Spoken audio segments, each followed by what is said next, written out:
आज हम एक ऐसे फैसले के बारे में बात करने वाले हैं जो सीधे भारत की सांस्कृतिक जड़ों से जुड़ा है। अक्टूबर 2024 में कुछ ऐसा हुआ जिसने हमारे भाषाई इतिहास को हमेशा के लिए बदल कर रख दिया। चलिए देखते हैं कि ये सब कैसे हुआ। पिछले एक दशक से भारत की शास्त्रीय भाषाओं की सूची में सिर्फ 6 नाम थे। सोचिए, बस 6। लेकिन फिर 3 अक्टूबर 2024 को सब कुछ बदल गया। वो 6 का आंकड़ा जो इतना जाना पहचाना हो गया था, रातों रात इतिहास बन गया। क्योंकि ये सूची अब 6 से बढ़कर सीधे 11 तक पहुंच गई है। जी हाँ, लगभग 2 गुनी। ये कोई छोटी मोटी बढ़ोतरी नहीं थी, ये तो एक भाषाई भूकंप जैसा था जिसने भारत के भाषाई नक्शे को एक नया रूप दिया है। तो इस खास क्लब में शामिल होने वाले नए सितारे कौन हैं? पश्चिम से है मराठी, बौद्ध धर्म की प्राचीन भाषा पाली, आम लोगों की जुबान रही प्राकृत, और पूरब से असमिया और बंगाली की जबरदस्त जोड़ी। हाँ, पर एक मिनट रुकिए, इस शास्त्रीय शब्द का आखिर मतलब क्या है?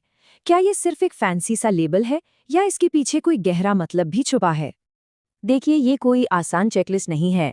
ये तो समझिए किसी भाषा के लिए एक बहुत ही मुश्किल ऑडिशन की तरह है।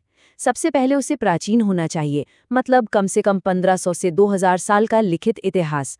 फिर उसके पास एक अमूल्य विरासत होनी चाहिए, ऐसा साहित्य जिसे पीढ़ियों ने संजोकर रखा हो। उसे मौलिक भी होना चाहिए, किसी और से कॉपी किया हुआ नहीं। और आखिर में उसका प्राचीन रूप आज बोली जाने वाली भाषा से अलग होना चाहिए, जो उसके विकास के सफर को दिखाता है। तो जरा वक्त में पीछे चलते हैं। ये कहानी 2004 में तमिल से शुरू हुई, फिर ये लिस्ट बढ़ती गई 2014 में ओडिया तक, और फिर एक लंबा इंतजार, पूरे 10 साल का सन्नाटा। सवाल तो उठता है कि आखिर क्यों? चलिए, अब आते हैं आज के मेन इवेंट पर। इन 5 नए क्लासिक्स से मिलते हैं और जानते हैं कि इन्हें क्या चीज इतनी खास बनाती है। ये स्लाइड एक बहुत ही दिलचस्प कहानी बताती है। अगर संस्कृत राजाओं और विद्वानों के दरबार की भाषा थी, तो प्राकृत सड़कों और बाजारों की भाषा थी, आम लोगों की। सोचिए, ये कितना शानदार मार्केटिंग मूव था। अगर कोई शासक चाहता है कि उसका संदेश हर किसी तक पहुंचे, तो उसे लोगों की भाषा में ही बात करनी होगी। सम्राट अशोक ये बात जानते थे और उनकी पसंद थी प्राकृत। अब पाली की बात करते हैं। पाली सिर्फ एक भाषा नहीं थी, ये एक पूरे विचार का जरिया थी। ये बौद्ध धर्म के साथ साथ दुनिया में फैली, सरहदों को पार करके श्रीलंका, म्यांमार और थाईलैंड जैसे देशों में पहुंची, जहां आज भी इसका बहुत सम्मान किया जाता है। और अब इन आधुनिक दिग्गजों की बारी। मराठी, बंगाली और असमिया। ये सिर्फ भाषाएं नहीं हैं, ये अपने आप में पूरी की पूरी संस्कृतियां हैं। संत ज्ञानेश्वर के मराठी भक्ति गीतों से लेकर रविंद्रनाथ टैगोर की बंगाली कविताओं तक, इन भाषाओं ने 1000 साल से भी ज्यादा समय से भारत की आत्मा को अपनी आवाज दी है। तो क्या हुआ? ये सब इतिहास और व्याकरण तो ठीक है, लेकिन इस शास्त्रीय टैग से असल में फर्क क्या पड़ता है? पता ये चला है कि फर्क बहुत बड़ा पड़ता है। इसे कुछ इस तरह से सोचते हैं।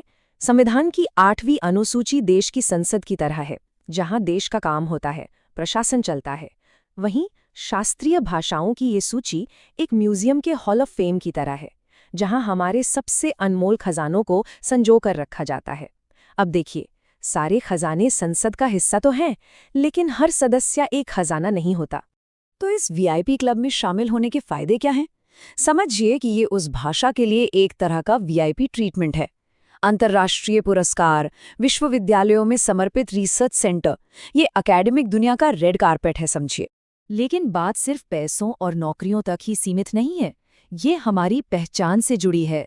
ये हजारों साल पुरानी पांडुलिपियों को डिजिटल रूप में सहेजने के बारे में है, ताकि वे हमेशा के लिए सुरक्षित हो जाएं।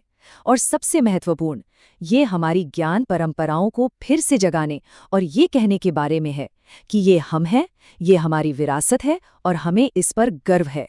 और अगर किसी को लगता है कि ये फैसला सिर्फ भावनाओं के आधार पर लिया गया है, तो फिर से सोचिए, ये एक पूरी फोरेंसिक प्रक्रिया की तरह है। ओडिया का ही मामला देखिए। पुरातत्वविद इसकी लिपि के विकास को प्राचीन ब्राह्मी से लेकर आज तक पूरा का पूरा ट्रेस कर सकते हैं। उज्जाम शिलालेख जैसे सबूत 1000 साल से भी ज्यादा पुराने हैं। यही सख्त सबूत आधारित तरीका इन 5 नई भाषाओं के लिए भी अपनाया गया है।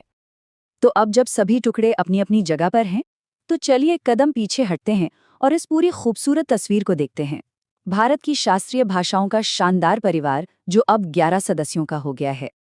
ये नक्शा सिर्फ भूगोल नहीं है, ये एक कविता है।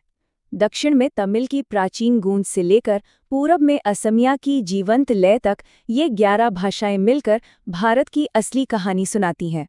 एक ऐसी कहानी जिसे हम विविधता में एकता कहते हैं। शायद इस फैसले का सार प्रधानमंत्री नरेंद्र मोदी के शब्दों में सबसे बेहतर तरीके से सामने आता है, जिन्होंने पाली और प्राकृत को आध्यात्मिकता, ज्ञान और दर्शन की भाषाएं कहा। ये सिर्फ इतिहास को बचाने के बारे में नहीं है, ये उस ज्ञान को खोलने के बारे में है जो हमारी जड़ों में कहीं छिपा है। तो जैसे ही हम इस ऐतिहासिक पड़ाव